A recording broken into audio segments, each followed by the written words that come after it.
По инициатива на доброволческата група в подкрепа на бежанците Стара Загора с подкрепата на УНИЦЕФ, фотографиите на Илка Антонова и Нидал Хлаев разказват за живота на децата и техните мечти.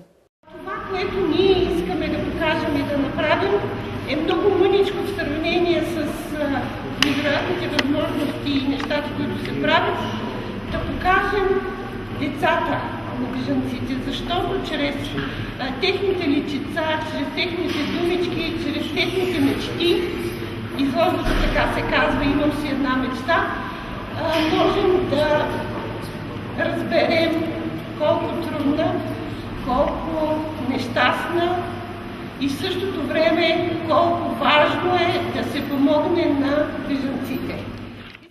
Мечтата послание на 8-годишната Сандра сякаш ни хваща за гърлото. Ако някой има лампа на Аладин и ме попита за какво мечтая, бих си пожелала да се разхождам в парка до моята къща в Дамаск. Когато порасна, искам да правя красиви градини, пише Сандра. Диана Димова, представител на доброволческата група подкрепа на бежанците Стара Загора, сподели. Искаме чрез тази изложба на Стара да си кажем, че различието е богатство, а не заплаха. Каним всички, които имат възможност до 5 август да дойдат да видят изложбата. Тя е на два езика, на български и на английски.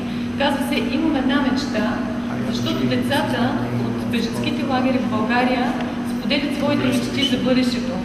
Много интересно е да видите как те виждат нашия свят през техните очи.